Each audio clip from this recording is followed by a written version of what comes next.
अभी की खबर यह है कि कल फैसला होगा कि नवाज शरीफ नवाज शरीफ शपथ ग्रहण में आएंगे मोदी के या नहीं, लेकिन वहां से संकेत सब अच्छे आ रहे हैं। उनकी पार्टी तक ने कह दिया कि उनको जाना चाहिए, पार्टी चाहती है।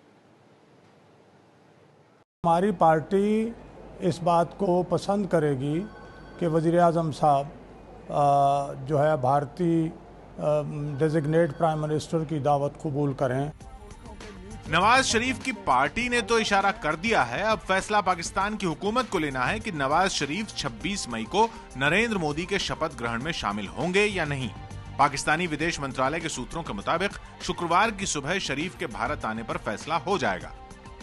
As I confirmed yesterday, the invitation was received. High commissioners of SAARC countries were invited to the Foreign Office. And this invitation was reiterated there. अब शरीफ की पार्टी भी चाहती है कि 15 साल पहले जो सफर मुशर्रफ की वजह से रुक गया था उसे नवाज आगे लेकर जाएं। मुशर्रफ साहब की जिम्मेदारी मैं तो नहीं ले सकता।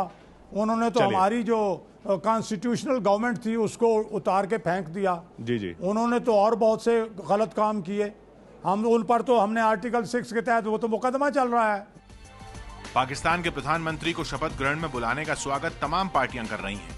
यह इस बात का संकेत है कि मोदी जी के नेतृत्व में जो भारतीय जनता पार्टी की सरकार बनेगी वह एक नए अध्याय का आरंभ करना चाहती है सार्क देशों के साथ, अपने पड़ोसियों के साथ। बातचीत का सिलसिला शुरू हो जाना चाहिए और ये बातचीत किसी नतीजे तक पहुंचे, हम तो यही उम्मीद करेंगे। स्वेरिंग इन सेरेमनी पे इन लोगों को बुलाना ये एक अच्छी बात है।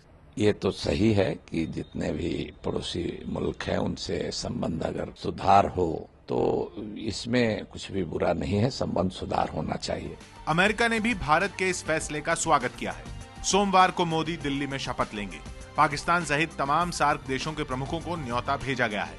पाकिस्तान के कूटनीतिक मामले देख रहे अधिकारियों के सूत्र बता रहे हैं कि इतने कम वक्त में भेजे न्योते ने शरीफ को मुश्किल में डाल दिया है।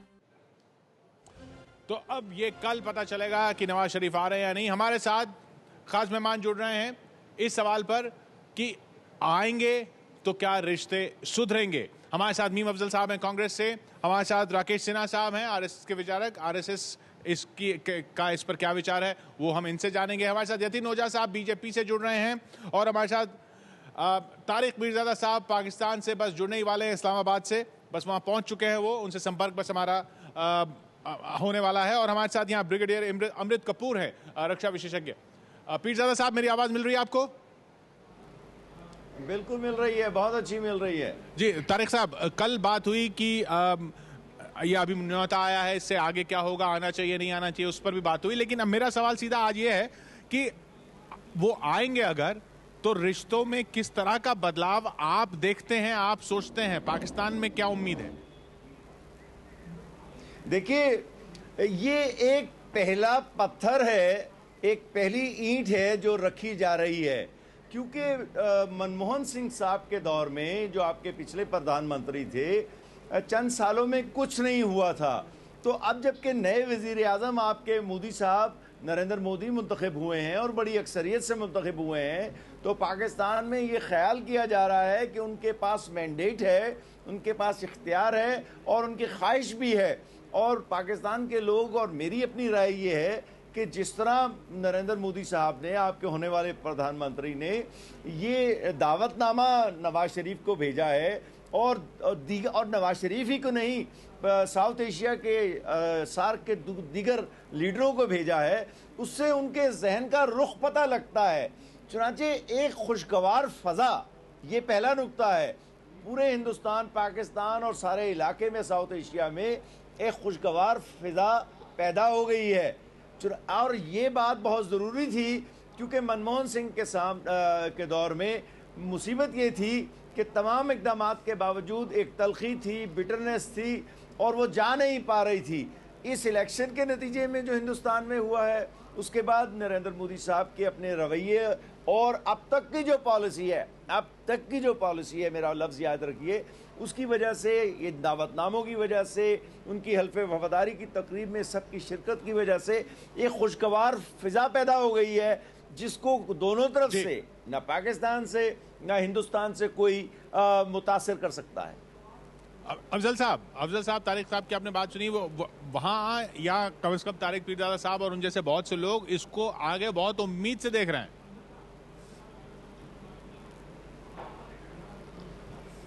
देखिए किशोर जी, कई चैनल्स पर इस सिलसिले में रिपोर्ट्स पेश की गई हैं, इसमें कोई शक नहीं है। पाकिस्तान के अवाम ने इस कदम को अच्छा ही बताया है और मैं समझता हूं हिंदुस्तान में भी अगर आप देखेंगे ज़्यादातर लोगों ने ये बात कही है। खुद हमारी पार्टी ने भी कहा है कि सार्क के ममालिक ही नहीं बल्कि ख़ास तौर पर पाकिस्तान के साथ अगर रिश्ते अच्छे होते हैं तो हम समझते हैं कि इसमें कोई बुराई नहीं है, इसको वेलकम किया जाना चाहिए। तो मैं आपको ऑफिशियल स्टेटमेंट कांग्रेस पार्टी का दे रहा हूं, लेकिन उसके साथ साथ कल बहुत सारे सवालात उठाए गए थे, आज भी बहुत सारे सवालात उठाए गए थे। उन सवालों का कोई जवाब भारतीय जनता पार्टी तसल्ली बख्श नहीं दे सकी है। बहुत सारे सवालात आज भी हैं, लेकिन चूंकि आज आपका टॉपिक बिल्कुल अलग है, मैं उससे बाहर नहीं जाऊंगा, वरना कहने के लिए मेरे पास बहुत कुछ है। लेकिन मैं एक बात कह सकता हूं कि तारिक साहब ने अभी जिस तरह से बात की है, मुझे उनकी इस बात पर बहुत शदीद एतराज़ है कि डॉक्टर मनमोहन सिंह के दौर में कोई बातचीत आगे नहीं बढ़ सकी। शायद उनकी नज़र हिंदुस्तान की सियासत पर अगर रहती है तो उनको ये पता होना चाहिए कि हमने जिस भी लेवल पर बात करने की कभी कोशिश की पाकिस्तान के साथ, हिंदुस्तान में एक ही पार्टी ऐसी थी जिसने जम करके उसकी मुखालफत की। आप पिछले 10 साल का इतिहास उठा करके देख लें, अभी जो दोनों प्राइम मिनिस्टर्स की मीटिंग हुई थी अमेरिका में लास्ट, जी उस पर भी भारतीय जनता पार्टी मैं वही सवाल यतीन साहब से करूंगा। हाँ जी बिल्कुल, एक मिनट। तो मैं ये पूछना चाहता हूं, तारिक साहब से पूछना चाहता हूं कि इनकी नजर है उस बात पर। आज जो ये हमको मुरीद इल्जाम ठहरा रहे हैं, उसका जवाब भी है मेरे पास। चाहता हूं मेरे मुरीद इल्जाम ठहराने के अलावा, बिल्कुल ठीक कहते हैं, मैं आपको उसका जवाब बहुत अच्छा देता हूं और आपकी बात अपनी जगह बहुत दुरुस्त है। देखिए ऐसा होता है, लोगों ने इन ताल्लुकात को अच्छा नहीं होने दिया, कुछ उनके बारे में भी फरमाएंगे आप? अच्छा, मैं भी फरमाता हूं, उन्हीं के मुतालिक कहने लगा हूं। देखिए एक बात याद रखिए कि जो किशोर जी मेरी मीम अफजल साहब से और पीरजादा साहब से दोनों से रिक्वेस्ट है, मेरी मीम अफजल साहब और पीरजादा साहब दोनों से एक विनती है, हम पास्ट में नहीं जाए। अभी जो एक अच्छी शुरुआत हुई है, पीरजादा साहब मैं आपको दो हाथ अच्छी बात करने लगा हूं, रिक्वेस्ट करता हूं, आप जरा मुझे पिछली गवर्नमेंट ने क्या किया क्या नहीं किया, क्या नहीं किया, इसमें हम न जाए। और मीम अफजल साहब आप भी उसमें मत जाइए। अब मोदी जी ने जो पहल करी है, न्योता भेजा है, पिछले दिनों में पिछले सालों में क्या हुआ क्या नहीं हुआ उसे हम भूल जाए। अगर हमें दोनों मुल्क में शांति चाहिए, दोनों मुल्क में अमन चाहिए, दोनों मुल्क में खुशहाली चाहिए, यतीन साहब तो पिछली गवर्नमेंट में डॉक्टर मनमोहन सिंह साहब ने आपकी बात बिल्कुल सही है, इसमें मत जाइए। यतीन साहब अभी क्या करना है? यतीन साहब आपकी बात बिल्कुल सही है, आपकी बात बिल्कुल सही है, बिल्कुल वेलकम करने वाली है, मनमोहन सिंह नहीं बिल्कुल वेलकम करने वाली है आपकी बात, लेकिन सवाल उनका जायज है। अब आप कह रहे हैं पीछे की बात, शुक्रिया, लेकिन सवाल उनका भी जायज है ना कि पीछे आप कह रहे हैं अब ना जाएं, जब आपकी सरकार आप नहीं अच्छा आप ये मानते हैं कि अगर आपका भी ये रवैया रहता जो आज कांग्रेस का है कि वो वेलकम करते हैं जो इस तरह की बातचीत को, आपका भी ये रवैया रहता तो बात पहले ही बहुत आगे बढ़ चुकी होती। इतना तो बिल्कुल किशोर जी, मैं इनसे पूछना चाहता हूं कि आज तक जितने भी हमने कदम उठाए पाकिस्तान के साथ, कभी इन्होंने सपोर्ट किया? एक मिनट जी यतीन जी, मीम अफजल साहब, मैं जरा हम तो सपोर्ट कर रहे हैं, हमने तो वेलकम किया है ना, आप हमें गाली दीजिए। हाँ, अभी पिछले 10 साल में चाहिए, पिछले 10 साल में किशोर जी मैं पूछना चाहता हूं अपने भारतीय जनता पार्टी के जो प्रवक्ता यहाँ बैठे हैं, मेरी बात 2 मिनट उनसे ये सवाल पूछना चाहता हूं। हाँ अफजल साहब, पिछले 10 साल में अफजल साहब एक मौके पर हमने पाकिस्तान के साथ बातचीत की हो और आपने सपोर्ट किया हो, बता दें। अफजल साहब एक मिनट अफजल साहब, मेरा वही उनसे सवाल था। इस तरह से यतीन जी, मेरा एक छोटा सा सवाल। बात को हाईजैक मत नहीं, मैं कोशिश करूंगा कि वो ना कर सके हाईजैक। मेरा सिर्फ छोटा सा सवाल। अगर आप हजरात मुझे इजाजत दें तो मैं एक दो बड़ी पते की बातें करना चाहता हूं। चलिए पीरजादा साहब आप ही बोलें। जी बोलें। जी, देखिए वो जो हमारे दोस्त ने अभी कहा कि दूसरे बीजेपी के मुतालिक भी कुछ फरमाइए जब वो अपोजिशन में थी। देखिए मैं आपसे एक बात अर्ज करता हूं, किसी भी जमहूरियत में, और हिंदुस्तान बहुत बड़ी जमहूरियत है, उसके अंदर अपोजिशन की जमातों का ये काम होता है कि वो अपनी बेहतरीन राय के मुताबिक हुकूमत की पॉलिसियों पर तबसरा करें, तनकीद करें, तामीरी बात करें, तरदीदी बात करें और उसके मुतालिक अपनी पार्टी का नुक्ता नज़र पेश करें। लेकिन उसका ये मतलब नहीं होता कि जो हुकूमत में पार्टी है वो अपना एजेंडा तब्दील कर ले। मसलन मेरा दिल तो ये कहता है कि डॉक्टर मनमोहन सिंह के पास पाकिस्तान के साथ ताल्लुकात ठीक करने की ख्वाहिश तो थी, लेकिन बात ये होती है कि आपने इक़दामात करने होते हैं उसी दबाव के तहत, जिस दबाव के तहत जिस दबाव के तहत इस वक्त नरेंद्र मोदी इक़दामात कर रहे हैं, दबाव उन पर भी है। ये बात याद रखने की है। तो हमारे साथ हमारे सभी मेहमान मौजूद, हमारे साथ ब्रिगेडियर कपूर भी यहाँ पर मौजूद हैं। कपूर साहब, क्या उम्मीद आपको लगती है, क्या बिल्कुल ही कुछ नया हो सकता है इस रिश्ते में? एक तो ये बहुत अच्छा एक इनिशिएटिव लिया है और सिर्फ पाकिस्तान के साथ वो अच्छे रिलेशन नहीं बनाना चाहते, बल्कि सार्क कंट्रीज के सभी को इनवाइट किया गया है। और किसी भी कंट्री की जो डिप्लोमेसी में होता है, वो अपने नेबर्स के साथ में आपके कितने अच्छे रिलेशंस हैं, वो आपकी अपनी डेवलपमेंट प्रोग्रेस के अंदर भी वो उसका फ़ायदा होता है। तो मोदी जी ने बड़ा ये सोच समझकर दूरदर्शी एक स्टेप लिया है और ये पहला स्टेप है, इनिशिएटिव है जो कि वेलकम हुआ है पाकिस्तान के अंदर। अभी पिछली गवर्नमेंट ने नहीं, बहुत ज़्यादा कुछ रेडिकल आप चेंज देखते हैं? नहीं, मेरे नहीं ख्याल से कोई रेडिकल चेंज है। अगर आप देखें, नवाज शरीफ साहब जब इलेक्ट हुए थे, उन्होंने शपथ ली थी, उन्होंने डॉक्टर मनमोहन सिंह जी को बुलाया था, जिन्होंने इनविटेशन टर्न डाउन कर दिया। कई कारण थे उस समय हमारे रिलेशंस कुछ अच्छे नहीं थे, कुछ टेररिस्ट एक्टिविटीज़ जो हमारे देश के अंदर चल रही थी, जो कि उनकी ज़मीन से स्टार्ट होती थी। तो इन वजह से किया होगा, मैं उससे प्रीवी नहीं हूँ। डॉक्टर मनमोहन सिंह बहुत एक काबिल हमारे प्रधानमंत्री रहे हैं। और नहीं, लेकिन यहाँ पर जो अफजल साहब ने बात उठाई, सिन्हा साहब, कि हम भी यही करना चाह रहे थे तो हमें रोका जाता था। तारिक पीरजादा साहब का कहना कि आप किसी भी डेमोक्रेसी में अगर ऑपोजिशन और रोकना भी चाह रहा है तो गवर्नमेंट जो करना चाह रही है उसे करने के लिए आगे बढ़ना चाहिए था। लेकिन जो बात अफजल साहब ने कही वो भी तो हकीकत है ना सिन्हा साहब। आप मानेंगे, अगर ये अभी कांग्रेस की सरकार अगर यहाँ पर ओथ टेकिंग कर रही होती, स्वेरिंग इन कर रहे होते राहुल गांधी प्रधानमंत्री के रूप में, और अगर बुलाते नवाज शरीफ को, तो आप ही सबसे ज्यादा उनके खिलाफ खड़े होते? देखिए, इसमें दो महत्वपूर्ण पक्ष हैं। पहला यह है कि यदि सार्क देशों को आप आमंत्रित कर रहे हैं और पाकिस्तान को एक्सक्लूड कर रहे हैं, तो अंतर्राष्ट्रीय मंच पर भारत की जो छवि जाएगी, जो नरेंद्र मोदी जी के बारे में और भारतीय जनता पार्टी संघ के बारे में कांग्रेस ने ही पूरी दुनिया में जो प्रचारित कर रखा था कि ये हॉक्स हैं, ये वार मॉन्गर्स हैं, उससे भारत की छवि क्या बनती, इसका अनुमान लगा लीजिए, एक पाकिस्तान का एक्सक्लूजन का। दूसरा, मैं जो है महत्वपूर्ण बात करना जा रहा, जो मुझे लगता है कि भारत ने एक चिर प्रतीक्षित एक स्टेप लिया है, एक इनिशिएटिव लिया है। अब बॉल पाकिस्तान के पाले में है। देखिए, संकेतात्मक रूप से भारत ने दुनिया को बता दिया कि हम नई सरकार बनने के बाद हम एक नए तरह से पहल ले रहे हैं, और पहल में पाकिस्तान के सामने जो दो महत्वपूर्ण मुद्दे हैं, पहला टेररिज्म और ट्रेड के बीच में उनको चॉइस करना है।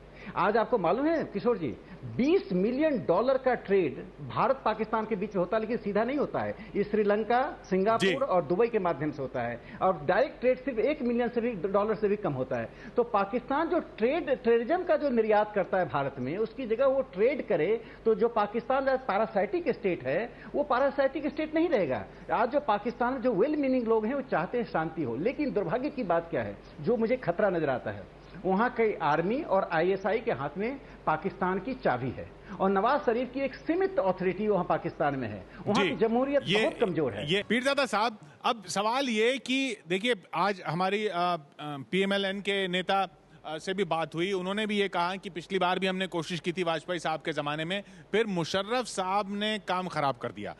अब ये बताइए इस बार ऐसा खतरा क्यों नहीं है? ऐसी क्या तब्दीली आई है पाकिस्तान में कि इस बार गाड़ी पटरी से नहीं उतरेगी, आर्मी नहीं उतारेगी? पहली जो बात यह है कि जो PLMN वालों ने बात की है मैं उससे मुत्तफिक नहीं हूं, लेकिन माजी को छोड़ देते हैं 1 मिनट के लिए।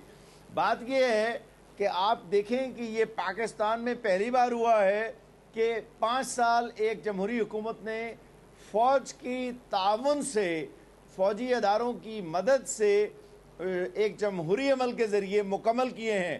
जरदारी साहब की हुकूमत ख़त्म हुई, फिर फौज और पाकिस्तान के दीगर अदारों की मदद से जमहूरी अमल जारी रहा, इलेक्शन हुए, वही नवाज शरीफ दोबारा आए। अगर फौज की तायीद जमहूरी अमल को ना होती, फौज की तायीद जमहूरी अमल को ना होती तो ये दूसरा दौर शुरू नहीं हो सकता था।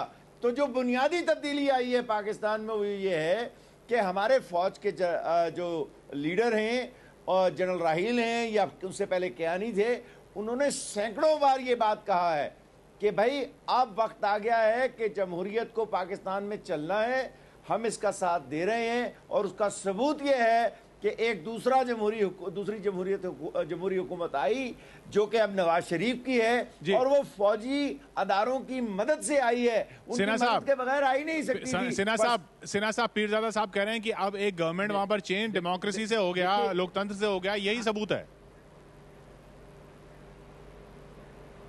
देखिए, लोकतंत्र तो आई है, मैं मान रहा हूं, लेकिन मैं एक बात मैं इनको करेक्ट करना चाहता हूं। पाकिस्तान की 1.5 लाख सेना आज अफगानिस्तान के बॉर्डर पर उलझी हुई है और पाकिस्तान का पूरा सैन्य नेतृत्व आज अफगानिस्तान पर कंसंट्रेट कर रहा है। यह नवाज शरीफ के लिए वरदान साबित हो रहा है। जिस दिन पाकिस्तान की सेना वहां से मुक्त हो जाएगी, भारत पाकिस्तान की नीति को वो डिक्टेट करेगी। दूसरी बात, मैं छोटी सी बात कहना चाहता हूं, मीम अफजल साहब ने जो बात कही और पाकिस्तान के काउंटर पार्ट ने जो बात कही, आप अपने मैंडेट को मीम अफजल साहब किस रूप में प्रस्तुत कर रहे हैं, किस रूप से आज पाकिस्तान मनमोहन सिंह की सरकार की नीतियों की आलोचना कर रहा है। यह एक मिरर है कांग्रेस सरकार के लिए कि पाकिस्तान की कोई इनकी नीति नहीं थी। जहां ढुलमुल नीति चाहिए, जहां मजबूत नीति चाहिए वहां ढुलमुल होता था, जहां ढुलमुल नीति चाहिए तो वहां मजबूत बनते थे। तो मनमोहन सिंह सरकार की विदेश नीति के मौके पर आप फिर बात को उस तरफ ले जाएंगे, इस बात को पाकिस्तान नहीं मान रहा है। नहीं, मैं आप फिर उस बात को ले जाएंगे तो मैं फिर यतीन साहब के पास जाऊंगा। अफजल साहब आऊंगा आपको। जी अफजल साहब बोलें। किशोर जी, मैं बड़ा एक अहम सवाल पूछना चाहता हूं। कुछ बात नहीं, पहली बात तो मैं पूछना चाहता हूं अपने भारतीय जनता पार्टी और RSS दोनों के जो तर्जुमान यहां बैठे हुए हैं, दोनों जो प्रवक्ता यहां बैठे हैं, उनसे मैं एक सवाल करना चाहता हूं। पाकिस्तान ने अब तक जो कुछ किया और उसके सिलसिले में भारतीय जनता पार्टी का जो नजरिया अब तक रहा, यह कहना चाहिए कि इलेक्शन के रिजल्ट आने के पहले तक रहा।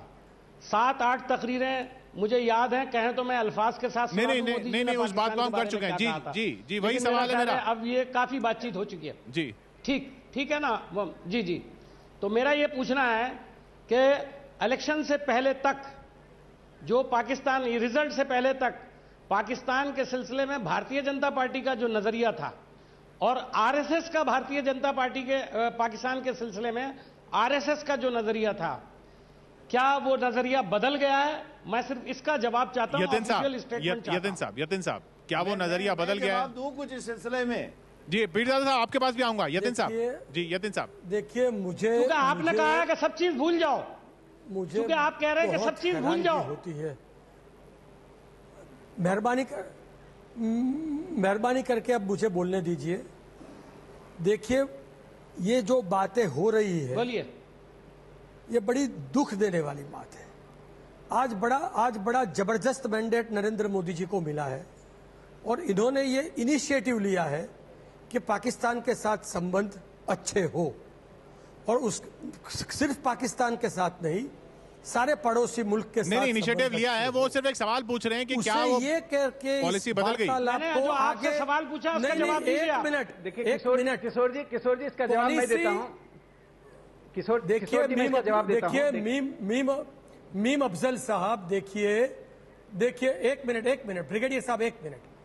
मीम अफजल साहब, एक बात साफ समझ लीजिए, यहां राजनीति नहीं करनी है। पिछले ये हुआ, मैंने शुरू में कहा कि एक बड़ा जबरदस्त मैंडेट हिंदुस्तान की जनता ने मोदी साहब के पक्ष में दिया। अब एक मजबूत सरकार, अपने दम पर सरकार 30 साल बाद इस देश में आई और ये सरकार पाकिस्तान के साथ दिया, हम तो सपोर्ट कर रहे हैं। मैं तो पूछ रहा हूं आपका नजरिया बदल गया क्या पाकिस्तान के बारे में? बनाने जा रही है किशोर जी मैं इसका उत्तर देता हूं। मैंने पहले कहा सिन्हा साहब देखिए जी यतिन जी ये कांग्रेस भाजपा का नहीं यतिन जी ये सवाल उठाया राकेश सिन्हा जी ने।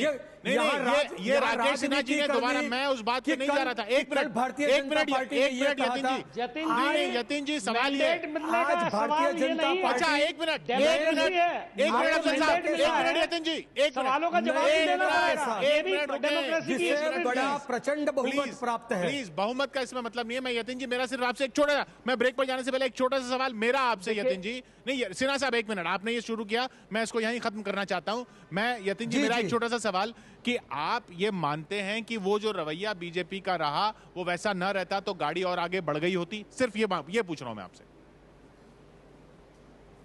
नहीं, बीजेपी का रवैया पहले से सारे हमारे नेबरिंग कंट्रीज है, पड़ोसी मुल्क है, उसके साथ अच्छे रहे, अमन रहे, शांति रहे, खुशहाली रहे, इसी मुद्दे पर बीजेपी आगे बढ़ी है। बीजेपी ने कभी डॉक्टर मनमोहन सिंह साहब के किसी भी स्टेप को जो खुशहाली की ओर जा रहे हैं, जो अच्छे संबंध की तरफ जा रहे हैं, उसे कभी बाधा नहीं पहुंचाई। इस बात में आपकी चैनल से जनता के सामने बड़े स्पष्ट रूप से रख रहा हूं। जल्दी से कर लूं, आपका वक्त खत्म हो रहा है। जी पीरजादा साहब, what are you talking, it is the news. देखिए व्हाट आर यू टॉकिंग, दो बातें बताता हूं। Right from day one, look at the Vajpayee days. आप वाजपेयी जी के दिन से देख लीजिए। और जैसे मैंने कहा, नए नेता आए हैं हमारी पार्टी में, पहली बार दिल्ली में। मैं आपको जवाब दे ही देता हूं, पहला दिन अगर आपको तसल्ली हो जाएगी उससे।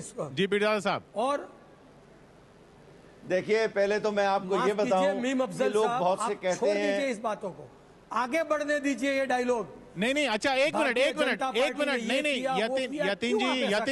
यतिन जी आप जवाब नहीं दे रहे बात का। यतिन जी एक मिनट, आप कह रहे हैं जा रहे हैं, बात का आप जवाब नहीं देंगे। आप सिन्हा साहब ने भी जवाब नहीं दिया। आरएसएस का नजरिया बदल गया है क्या पाकिस्तान के लिए? आप कह रहे हैं मुझे बहुत खुशी होगी। आप कह रहे हैं व्हाट इज दिस न्यूज, वो खुद ही कह रहे थे कि बिरयानी खिला रहे हैं। हमारा रवैया बिरयानी खिलाने की बातें खुद कह रहे थे। हमारा रवैया कभी नहीं बदला है। पाकिस्तान को कंसेशन देना नहीं है, ये पाकिस्तान के पाले में बॉल है। कोई नीति नहीं बदली है। पाकिस्तान को टेररिज्म के ऊपर, दाऊद के ऊपर अपनी नीति स्पष्ट करनी पड़ेगी। सांकेतिक रूप से भारत ने उनको कहा है कि अब हम डायलॉग करने के लिए तैयार हैं। आपने तो कहा था जब तक दाऊद और हाफिज सईद को, आपने कहा था जब तक हाफिज सईद और दाऊद को हिंदुस्तान के हवाले नहीं किया आपने। सिन्हा साहब, आप कह रहे हैं दाऊद पे पाकिस्तान को आना पड़ेगा। आपने कहा था होगा। पाकिस्तान एक टेररिस्ट स्टेट है, वो हम आज भी मानते हैं। पाकिस्तान को आप आज भी मानते हैं वो टेररिस्ट स्टेट है और उनको बुला रहे हैं? नहीं एक मिनट आप कह रहे हैं पाकिस्तान में भी हमारे, ये तो स्पष्ट है, आप कह रहे हैं में भी हमारे मेहमान बैठे हुए हैं। आप एक मिनट सिन्हा साहब, तारिक पीरजादा साहब, ब्रेक पर जाने से पहले आरएसएस विचारक हमारे साथ राकेश सिन्हा जी, उन्होंने कहा कि ये न्योता जो दिया गया इसका मतलब ये नहीं है कि बात में कुछ ढील होगी टेररिज्म के मामले में, दाऊद के मामले में, या उस तरह की उम्मीद न रखे पाकिस्तान। देखिए ये जो बड़ा मसला पता क्या है, अगर आप बात शुरू होने नहीं देंगे, और ये बात कांग्रेस को समझ नहीं आई थी। मैं देखें हिंदुस्तान की सियासत का कोई जानिबदार आदमी नहीं हूं, मैं तो एक एनालिस्ट हूं। मसला ये है कि अगर बात शुरू होगी तो चाहे आप दाऊद इब्राहिम पे करें, कश्मीर पर करें, सियाचिन पे करें, दहशतगर्दी पे करें, किसी पर भी करें, बात होगी तो बात आगे बढ़ेगी ना। ये बुनियादी नुक्ता हमारे दानिश्वरों को हिंदुस्तान में समझ नहीं आता है। इस पे तनकीद मत कीजिए कि बात शुरू हो रही है, आप इस पे तनकीद कीजिए कि नरेंद्र मोदी साहब ने फलां नुक्ता नहीं उठाया पाकिस्तान के साथ, अब उन्होंने ऐसा क्यों किया, हिंदुस्तान के मफाद के मुताबिक बात क्यों नहीं की, वो बात करने की है। लेकिन जो बात करने का अमल है उसके ऊपर इतराज करने का मतलब यह है कि आप हिंदुस्तान को दुनिया में अपनी सिफारती सलाहियत दिखाने का मौका नहीं देना चाहते। ये मैं बिल्कुल एक गैर जानबदार आदमी के तौर पर आपको कह रहा हूं। ये बात जिस दिन हिंदुस्तान के दानिश्वरों को समझ आ जाएगी उस वक्त पाकिस्तान के साथ मसाइल हल होने की तरफ बढ़ेंगे। सवाल ये है कि मेरा सवाल ये है कि ये मुद्दे फिर उठेंगे, आईएसआई, टेररिज्म, दाऊद, ये बात तो आएगी ना। ठीक है, बात शुरू हो रही है। बार बार आप बिल्कुल ठीक कह रहे हैं, मैं ये जवाब देता हूं। मैं कहता हूं दहशतगर्दी का मसला आप उठाइए, दाऊद इब्राहिम का मसला उठाइए, पहले भी आपने उठाए, लेकिन बात यह कि मुज़ाकरात के दौरान उठाइए। अगर अखबारों और टेलीविजन की स्क्रीनों पर उठाएंगे तो उससे कोई मसला हल नहीं होगा। इन्होंने मुद्दा थोड़ा हाईजैक कर दिया है। जो डिस्कशन था कि उनकी विजिट का उसका कुछ फायदा होने वाला है कि नवाज शरीफ जी का, तो ये एक बहुत अच्छा इनिशिएटिव लिया है मोदी जी ने, जो एक सही, ये बहुत प्रीमेच्योर है। ये स्टार्ट टॉकिंग अबाउट कि आईएसआई क्या करेगा या टेररिज्म क्या करेगा या कश्मीर मुद्दा क्या करेगा। बिल्कुल, ये मैं बिलीव करता हूँ पॉलिसी ऑफ एंगेजमेंट के अंदर दुनिया की कोई भी समस्या बातचीत के बिना कभी हल नहीं हुई। चाहे आप डायरेक्ट बातचीत करो, चाहे ट्रैक टू डिप्लोमेसी करो, बातचीत होनी है। तो ये एक दोनों साइड की अवाम का एक डिजायर था जो कि मोदी जी ने उसको अभी उन्होंने एक्सप्रेस किया। जल्दी से कह दूं आपकी इजाजत से। जी पीरजादा साहब, आपकी इजाजत से एक बात जी पीरजादा साहब, लास्ट वर्ड। जो ट्रैक टू डिप्लोमेसी है ना, ये इससे ज्यादा बेकार और अनप्रोडक्टिव चीज पाकिस्तान और हिंदुस्तान के दरमियान कभी नहीं हुई। मेरा पॉइंट ये था पीरजादा जी, मेरा पॉइंट ये था कि मेरा जो मेन पॉइंट है पॉलिसी ऑफ एंगेजमेंट, चाहे वो किसी तरह से भी की जाए, बेस्ट चीज है जो लीडर्स के बीच में अगर बातचीत होती है वो सबसे बेस्ट सॉल्यूशन है जो कि लॉन्ग लास्टिंग, जो कि डिसीजन मेकिंग के अंदर इन्वॉल्व है। तो ये इसी होपफुल नोट पर और इसी उम्मीद के साथ फिर हम इंतजार करेंगे नवाज शरीफ साहब का, फैसला आएगा कल। बहुत बहुत शुक्रिया आपका पीरजादा साहब हमारे साथ जुड़ने के लिए, अफजल साहब आपका भी, सिन्हा साहब आपका भी, यतीन जी आपका भी बहुत बहुत शुक्रिया। अफसोस वक्त यहाँ पर खत्म होता हुआ, लेकिन उम्मीद हम ये रखेंगे कि आगे अब जो हुआ पास जो है उसमें बहुत सवाल हैं उठाने वाले, अहम सवाल हैं उठाने वाले। ऐसा नहीं है उन सवालों को नहीं उठाया जाना चाहिए, लेकिन आगे के लिए जरा उम्मीद अच्छी रखी जाए और उम्मीद यही होगी कि नवाज शरीफ यहाँ पर आए।